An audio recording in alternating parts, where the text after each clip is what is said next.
Kembali lagi bersama Bedah Belajar di dalam video ajar. Masih membahas tentang bagaimana menjadi guru idola yang dirindukan dengan kita membangun hubungan emosional yang mendalam di dalam proses belajar mengajar di kelas. Kita lanjutkan ya teman-teman. Jadi tujuan utama kita di video ajar ini adalah bagaimana mengembangkan keterampilan komunikasi efektif, yaitu di pertemuan atau di video ajar sebelumnya. Terus kemudian kita akan membahas tentang bagaimana memahami kebutuhan dan minat murid dan membangun hubungan empatis. Yang terakhir kita juga akan bahas pengembangan diri dan kesejahteraan guru. Kita mulai dari ini dulu teman-teman, berbicara dengan empati. Ini ada murid ranking 1 dari belakang. Nah, ini adalah orang tuanya. Jadi orang tuanya memberikan sudut pandang yang berbeda. Yang pertama, kalau kita bahas di video ajar sebelumnya, kita mesti berhati-hati menggunakan kata-kata ya teman-teman semua, karena jangan sampai ini adalah alih-alih untuk memotivasi tapi justru malah membuat hinaan kepada seorang murid. Nah, jadi orang tua ini yang anaknya ranking 1 dari belakang, dia coba untuk membuat sudut pandang yang berbeda. Nah, ini yang perlu kita kritisin sama-sama. Bukan artinya ketika ada sanggahan atau kritik dari orang tua atau dari siapapun tentang proses berjalannya sebuah pendidikan, di mana di situ ada anak-anak yang memang dalam tanda kutip punya masalah belajar, terus kemudian kita justru mengomentarinya dengan kata-kata yang cenderung menghina atau kasar. Nah, ini teman-teman yang sangat perlu diperhatikan. Ini kita akan ulik lebih dalam lagi tentang komunikasi skill nanti di video ajar selanjutnya gitu ya teman-teman. Atau teman-teman juga boleh ikut kelas bedah mengajar, di mana kita akan membedah bagaimana sih sebenarnya komunikasi yang baik, yang efektif, yang membangun, agar supaya komunikasi dengan murid, komunikasi dengan orang tua, komunikasi dengan sesama kita, seorang pendidik atau pengajar, itu bisa sedemikian rupa sehingga tidak ada lagi yang namanya komunikasi yang salah atau komunikasi yang misleading. Kita maunya kemana, orang nanggepinnya kemana. Nah, ini semua teman-teman kita akan bahas di dalam pelatihan bedah mengajar namanya. Ini masih satu bagian dari bedah belajar gitu ya teman-teman, tapi khusus untuk guru dan juga pendidik, itulah teman-teman. Kita lanjut ya teman-teman. Nah, ini bahasa tubuh yang positif itu seperti apa ketika kita berhadapan dengan murid atau berhadapan dengan audiens gitu ya. Karena tidak bisa dipungkiri kita sebagai guru, ya kita yang ada di depan, yang diperhatikan oleh murid dari ujung kepala kita nih sampai ujung kaki kita. Nah, kesemuanya itu memang tidak mencerminkan seperti apa yang di pembahasan sebelumnya, yaitu tentang kata-kata yang keluar, tapi ini akan jauh lebih powerful. Kenapa? Karena bahasa tubuh kita adalah komunikasi secara bawah sadar. Apa tuh maksudnya komunikasi bawah sadar? Jadi kalau komunikasi sadar itu adalah komunikasi melalui perbicaraan seperti ini sadar nih. Kita mengucapkan, ada orang yang mendengarkan. Tapi komunikasi di bawah sadar itu menggunakan simbol-simbol atau bahasa tubuh atau gesture. Kita sadar bahwa ada orang yang tidak suka dengan keberadaan kita, walaupun orang tersebut tidak ngomong. Mungkin karena kita bisa melihatnya dari mana orang tersebut tidak suka dengan keberadaan kita. Ketika kita ada, dia memalingkan wajah. Ketika kita ngobrol misalnya gitu ya dengan orang tersebut, dia tidak menatap mata kita tapi sibuk main handphone segala macam. Kita mungkin bisa mempersepsikan bahwa oh mungkin lagi sibuk main handphone, oh mungkin lagi tanggung sedang melakukan komunikasi di dalam handphonenya atau mencatat sesuatu gitu ya. Tapi kalau itu sering terjadi, pengalihan itu, nah itu artinya adalah kita tidak diinginkan ada di situ gitu loh. Dia tidak ingin berbicara dengan kita. Nah, itu kita akan tahu persis tuh. Nah, makanya penting sekali untuk kita sebagai guru, sebagai pendidik ini bagaimana menggunakan bahasa tubuh yang positif. Ya, karena siswa itu akan menangkap dengan jelas dan masuk langsung ke bawah sadar mereka bahwa gurunya ini sedang tidak baik-baik saja gitu loh. Ketika mengajar ini tidak tulus. Nah, itu ketahuan dari sana. Jadi siswa pun juga akan menyadari bahwa ada guru yang memang tulus mengajar mereka atau memang hanya sekedar mengajar mereka. Mungkin ini akan membuat kita tuh jadi ngerasa emang ada cara atau guru yang mengajar setengah hati. Jawabannya balik lagi ke diri kita masing-masing. Bagaimana kita bersama dengan murid-murid setiap hari. Ya sah-sah saja, walaupun kita bisa bilang pembelaan kita adalah ya wajar lah, yang namanya juga ketemu tiap hari selama 1 semester full kita ketemu, ya wajar lah ada peningkatan, ada penurunan, ada keselnya, wajar lah, itu kan sebuah hubungan. Iya memang sebuah hubungan. Tapi ketika kita menyadari bahwa secara profesional kita semua dibayar menjadi seorang guru, maka dari itu bahasa tubuh yang tidak kongruen, yang tidak sesuai, yang tidak mencerminkan kita menjadi seorang guru yang tulus, menjadi seorang guru yang profesional, itu harus disingkirkan dulu. Nah, ini bagaimana kita mengatur, mengelola emosi kita. Ini penting juga nih untuk menjadi seorang guru yang diidolakan oleh murid-muridnya. Tapi bukan artinya kita tidak boleh punya perasaan-perasaan emosi ketika kita dalam mengajar gitu. Tapi kita bisa mengontrol itu semua sehingga apapun kondisi emosi kita, ketika kita mulai mengajar di depan kelas, sesuatu sudah berubah. Karena apa, teman-teman semua? Siswa itu tidak penting tahu bagaimana emosi kita, bagaimana hancurnya perasaan kita, mungkin karena situasi dan keadaan di kehidupan kita gitu ya. Yang perlu siswa tahu adalah kita hadir, berdiri di depan mereka dengan membawa sesuatu yang positif bagi mereka. Karena mereka akan mengukur tuh, kalau gurunya aja masuk ke kelas tidak dengan semangat yang positif, bagaimana dengan dia gitu loh? Bagaimana dengan aku nih sebagai muridnya? Karena ukuranku adalah guruku yang ada di depan. Ketika guruku wajahnya muram, ketika guruku wajahnya tidak bersemangat menjalani hari-hari dalam kehidupannya, bagaimana dengan aku nih? Bagaimana dengan murid? Nah, ini kan menjadi informasi yang misleading tadi itu. Karena kenapa? Karena bahasa tubuh kita dengan emosi kita yang belum dikondisikan, yang belum dikelola dengan baik. Nah, apa aja sih bahasa tubuh yang positif, teman-teman pengajar semua? Yang pertama adalah postur tubuh terbuka. Ya, postur tubuh terbuka ini membuka tubuh. Membuka tubuh itu apa artinya? Membuka tubuh itu memberikan signal, memberikan kesan, memberikan pesan ke bawah sadarnya murid bahwa kita adalah guru yang siap untuk membuka segala macam hal, termasuk pengetahuan kepada murid.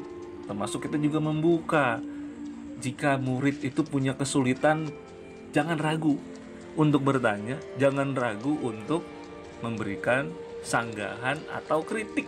Nah, itu dia. Karena sikap-sikap tubuh yang terbuka ini yang akan membuat orang lain juga merasa nyaman. Itu orang lain merasa nyaman, orang lain tuh merasa betah ketika diajarkan oleh kita sebagai gurunya.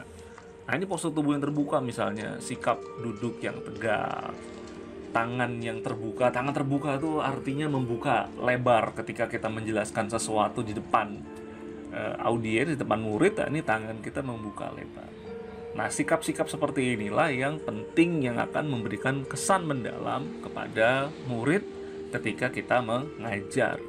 Yang gak kalah pentingnya yaitu kontak mata. Karena kita pernah sekali mendengar sebuah istilah, mata ini jendelanya hati.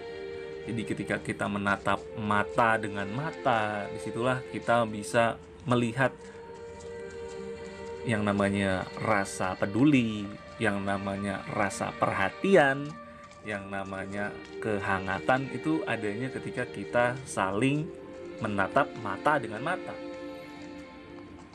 Di kondisi kita sekarang, murid-murid ini kebanyakan tidak punya keterampilan itu. Sebagian besar mereka hanya tertunduk, gitu ya, tidak menikmati proses komunikasi mata ketemu dengan mata.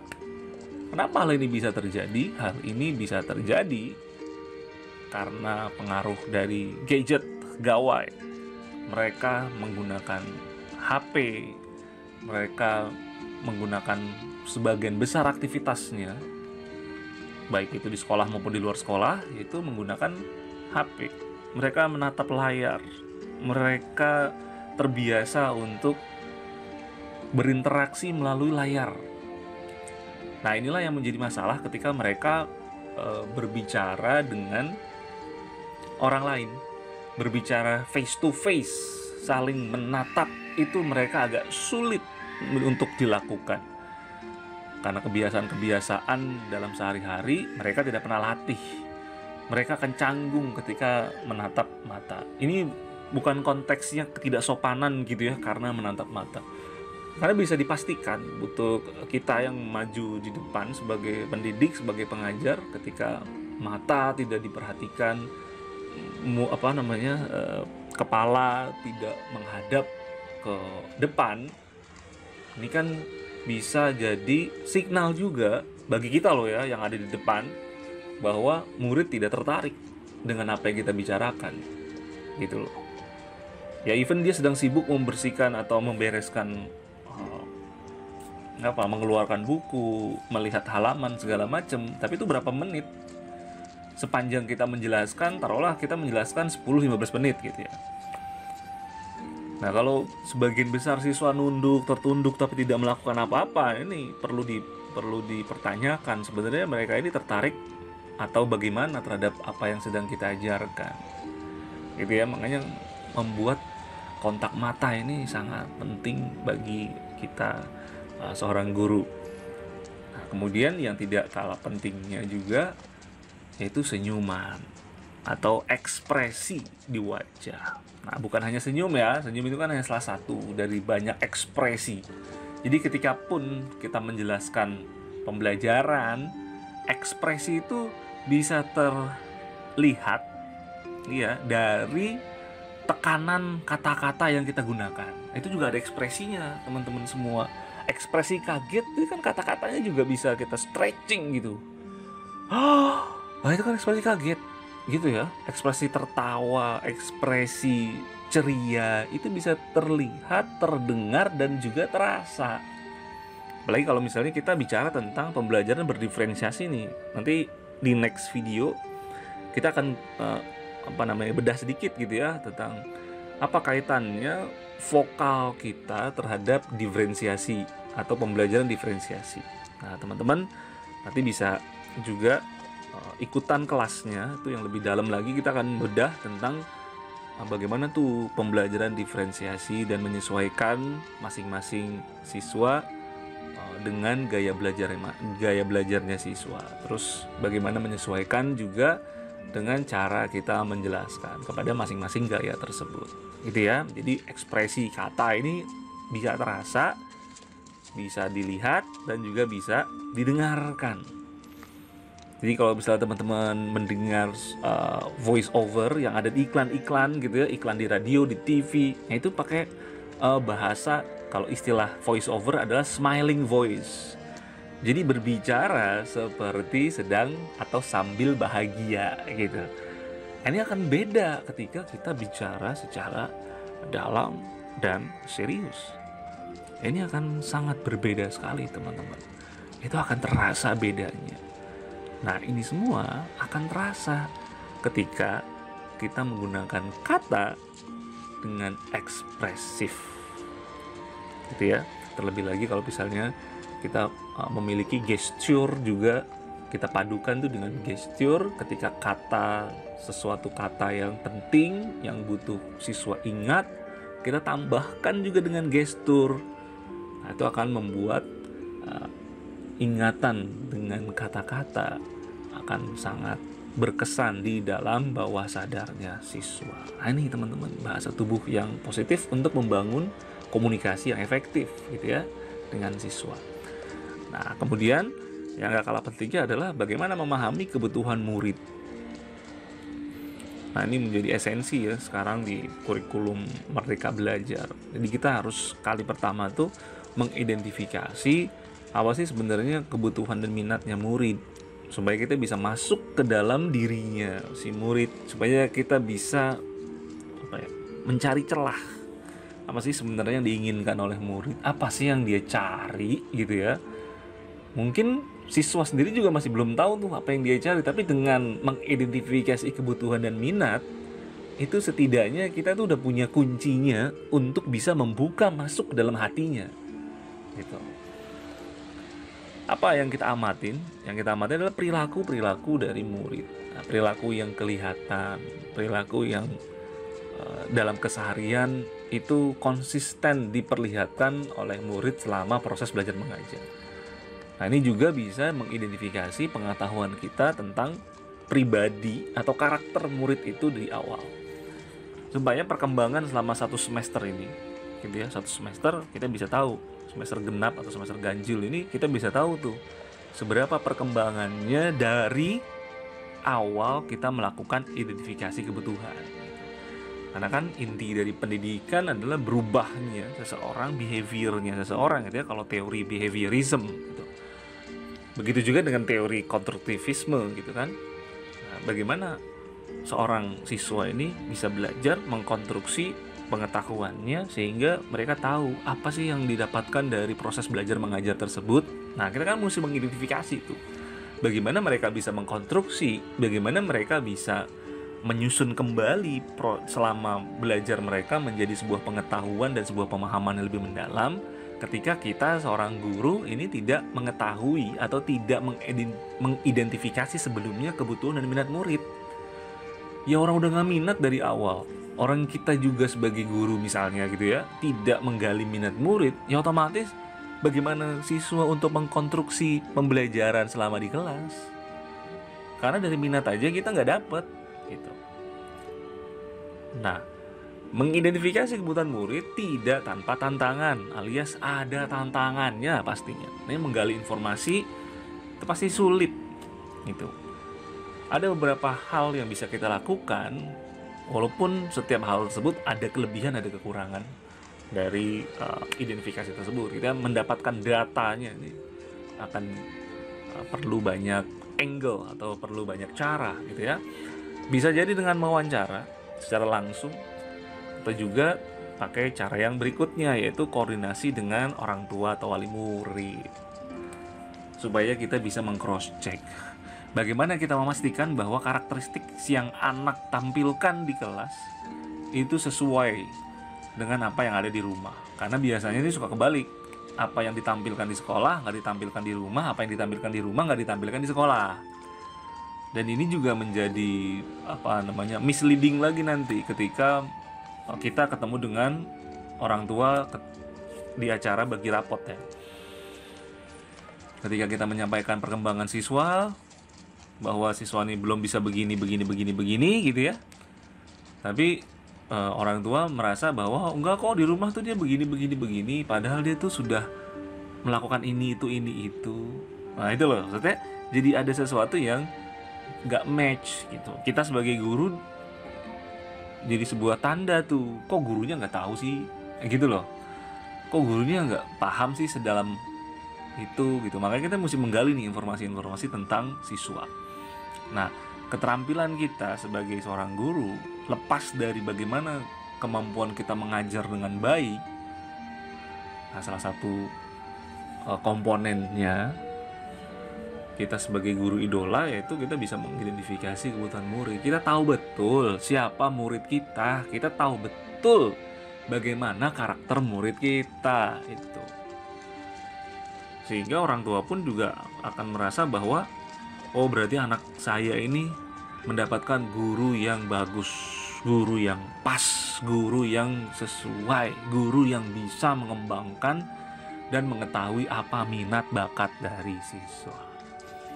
Caranya gimana? Emang kita bisa tahu siswa itu bakat minatnya kemana. Ini kan kita bisa mengetahui dari berbagai macam tes atau assessment, teman-teman semua. Assessment ini boleh assessment yang banyak beredar di internet gitu ya.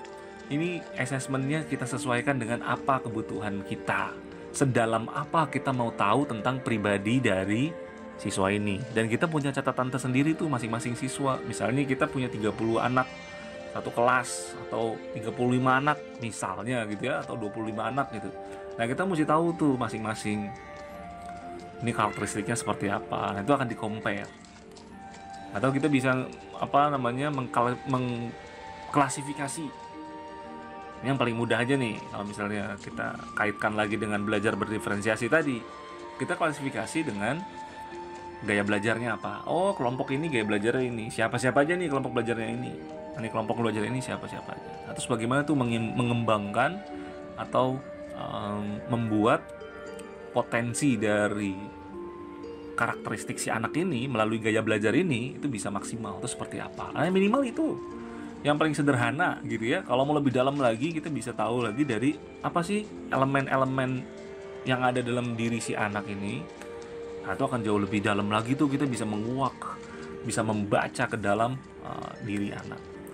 Nah, ini bisa kebayang ya teman-teman, ketika orang tua datang bagi rapot, tapi kita sudah menyiapkan begitu banyak data dan informasi yang kita compile jadi satu, terus kita jelaskan dengan sangat baik dengan komunikasi yang efektif tadi, sehingga orang tua itu merasa bahwa wah, terima kasih ya Pak Guru, terima kasih Bu Guru atas penjelasannya. Saya jadi tahu nih anak saya itu seperti apa sesungguhnya, kayak gimana saya harus melakukan apa untuk memaksimalkan potensinya. Itu semua karena kita sudah mengidentifikasi murid itu seperti apa karakteristiknya. Penting banget kan buat kita sebagai satu kompetensi dari menjadi guru idola, yaitu ini bisa mengidentifikasi kebutuhan, bisa tahu murid itu kapasitasnya atau murid itu punya potensinya di bagian mana, apa yang paling unggul dalam dirinya itu seperti apa.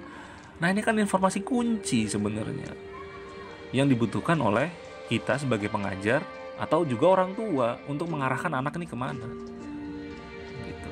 Dan juga si anak jadi tahu kan, jadi makin yakin gitu bahwa ya memang inilah jalan atau potensi terbesar dalam dirinya, dan dikembangkannya harus bagaimana.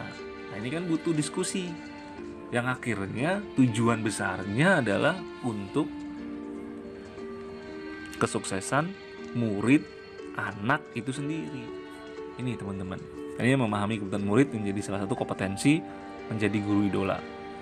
Nah, berikutnya kita akan latihan peran untuk mempraktikkan keterampilan empati dalam situasi nyata. Nah, ini mungkin hanya secuplik sedikit hal yang bisa kita lakukan gitu ya, untuk mempraktekkan bagaimana punya empati di dalam situasi nyata. Kita bayangkan hiruk pikuk dari kelas, dari sekolah yang luar biasa sibuk di hari-hari biasa, dimana kita punya banyak kegiatan, masing-masing guru punya kegiatannya masing-masing, punya kelasnya masing-masing yang satu dan lain hal. Itu kadang suka tidak terlihat nih, ada siswa yang butuh dibantu, ada siswa yang butuh pertolongan gitu ya, karena kita menganggapnya wah semuanya udah oke kok, aku ngajarnya udah bagus kok, aku udah semangat kok ngajarnya. Nah, nih empati itu melihat sesuatu yang tidak terlihat. Empati itu memandang sesuatu yang dianggap biasa. Empati itu melihat, mendengar jauh lebih dalam dari apa yang biasa didengar. Contohnya seperti ini latihan peran kita. Anggap saja ada seorang murid baru pindah ke sekolah kita nih. Dia terlihat canggung, tidak nyaman dalam lingkungan baru. Sering duduk sendiri di kantin, tidak banyak bicara dengan teman sekelasnya. Nah, guru empati, guru yang punya empati, ini akan melihat ada fenomena-fenomena yang tidak biasa dalam kelas. Ada anak-anak yang butuh bantuan, ada anak-anak yang butuh pertolongan. Nah, bagaimana Anda membantu murid ini merasa lebih nyaman dan terhubung dengan teman sekelasnya. Oke, teman-teman. Apa yang akan Anda lakukan? Silahkan tulis di kolom komentar, gitu ya, untuk kita elaborasi lebih lanjut. Terima kasih sekali lagi teman-teman telah menyaksikan video ajar dari Bedah Belajar. Sampai jumpa di bagian video belajar berikutnya menjadi guru idola.